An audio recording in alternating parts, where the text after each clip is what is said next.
I grew up in a restaurant family, and so throughout the course of our lives, like the service industry is really kind of ingrained in us, and also just flavors. And that really helped with regards to getting the brewery started and getting all of our beers kind of to the point where we wanted, was being able to taste all of those flavors and discuss them. We had been talking about starting up a brewery, just kind of getting a little bit more serious about it. And then one year for my birthday, Ting surprised me with registering a business name, Eagle Rock Brewery, LLC. That was really kind of the moment that started to solidify everything. I'm Ting. I'm one of the co-owners at Eagle Rock Brewery, and this is my husband Jeremy, also a co-owner here at the brewery. And we're here in our brew house right now with some of our fabulous new tanks behind us. So we're standing in the tap room right now. Over to my right are the doors that go into the brew house, where all the magic happens. And that's where all the beers are made that we do here in-house.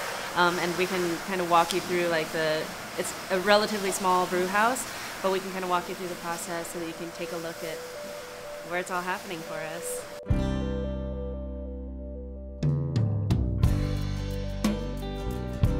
Craft beer is essentially small batches of beer that are made, usually by smaller breweries, and the flavor profiles are just a lot more interesting.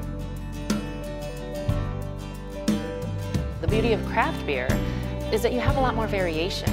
You have a lot more freedom as a craft brewery to do a wide variation in styles and in flavor profiles from those particular raw materials.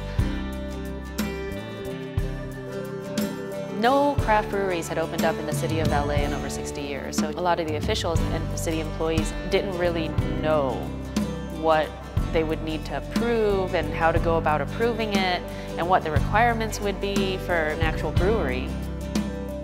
So it was a lot of kind of trial by fire, a lot of running around trying to figure out okay, so do we do it this way? Do we do it that way? We felt like we were making stuff up as we were going, and I feel like the city, was doing the exact same thing.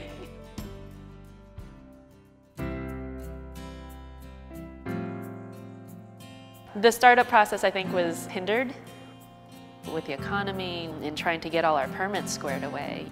We were hemorrhaging money on rent and all that good stuff for 2 years before we were really able to start generating revenue.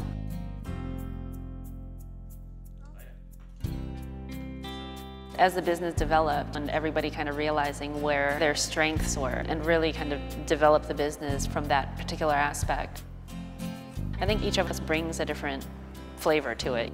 I love creating these ideas. I like having the ability to do experimental things, where it's just oh, let's try this style of beer and brewing a batch of that. This is a lot more caramelly. Yes.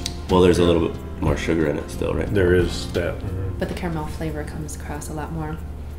That's why. And actually you get the little, you do get a little more mineral on this in the aftertaste. We're doing a special release beer for our 2nd year anniversary, which is coming up soon.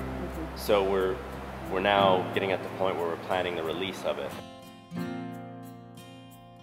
With a production schedule, there's got to be wiggle room built into it because of the fact that yeast is going to do what it's going to do. We can only work as fast as the yeast will let us.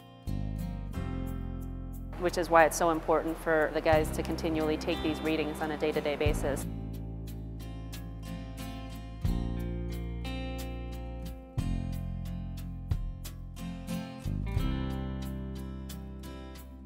I do think that still it tends to catch people off guard when they find out that I'm one of the co-owners of a brewery. They're like, oh, really? They would expect it from Jer and they would expect it from Steve, but whenever they meet me, they don't anticipate that they would be meeting a woman. Even after we opened up, a lot of the publications all talk about the father and son team that own the brewery.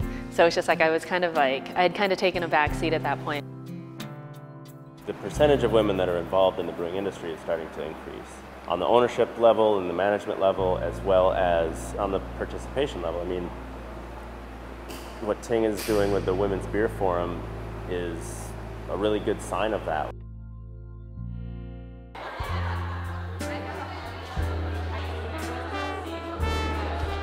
the misconception of people in general, you know, and bartenders thinking that women don't know much about beer, which is really a lot of why I started the Women's Beer Forum, to try to dispel some of those myths and to, you know, to educate women.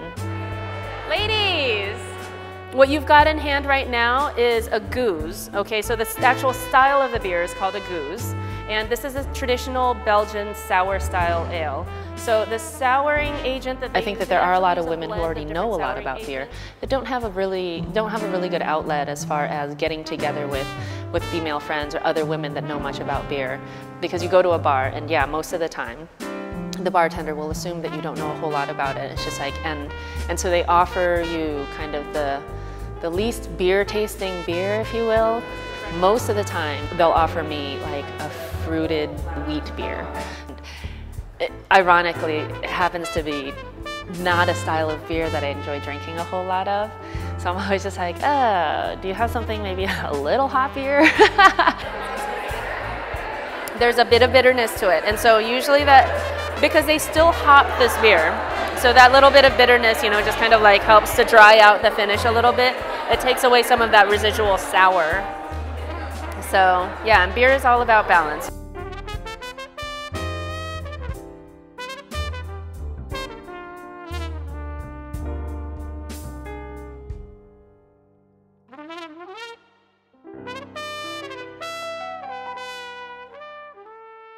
For the holidays, we try to, you know, donate to the LA Food Bank.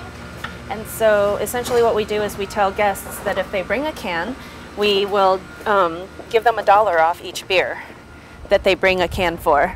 So these are the cans that we've collected for this week, and I'm just dropping them off to the food bank. When we were coming up with the concept of the brewery, you know, which is like, and having a tap room, we really wanted somewhere where people could come and hang out. Craft beer drinkers or people who appreciate craft beer are looking for places where they can actually get together and they can gather. It's not what the old crowd was. It's a whole new culture that was not here before. I mean, it was in Belgium, it was in Ireland, but we didn't have it here. Now we have this whole new culture that's emerging. You have a bunch of foodies that are into beer now. I mean, tasting beers is just, to me, it's awesome. It's like one of the best parts of the job. We do bottle share on Thursday nights, where it's just like we have regulars that come in and they'll bring a special bottle of beer that they've found somewhere, or just something that they want to try and share with people. It's a sour barley wine. It's going to scrub any flavor. This is your glass, right? I mean, these are essentially the people that made the brewery possible and make it such a great place to hang out. It's yummy. I want to go up there. Yeah, it's surprising how, like, mellow the body of it is, because I think like barley wines tend to freak me out a little bit because they tend to be so heavy. It's just like it's so full-bodied, but I mean, it's great. This smells really good. Yeah, definitely. I would recommend this smell this for a while. Stop smelling, gentlemen, and taste. I'm just smelling. I got mad because no, taste it. No, pretty delicious. Oh, you were here. I like this. There's only so much. You guys like the smell, I like the taste. Go figure. And then like some guy was talking. Wow, that is a nice smell back there. Lighting guy and some executive producer. The full moon.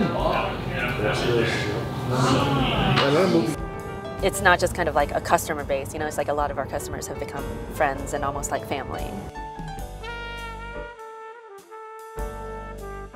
I don't really see ourselves ever outgrowing the microbrewery or the craft brewery categories.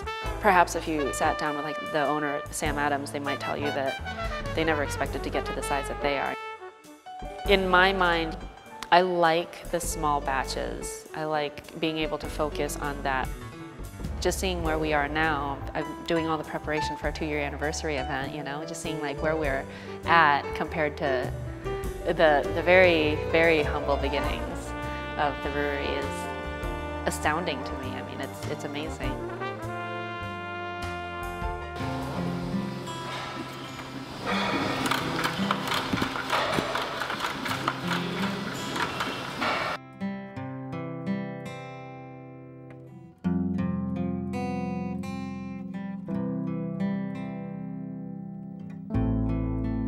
This year is really kind of where we hit our stride with delineating our roles and being able to grow stronger.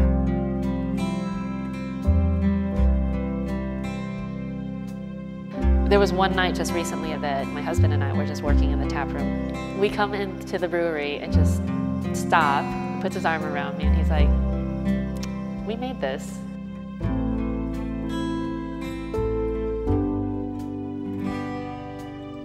Like that to me was probably one of the best moments. The future for us really is still to keep on putting out really good products. Really where we all kind of started.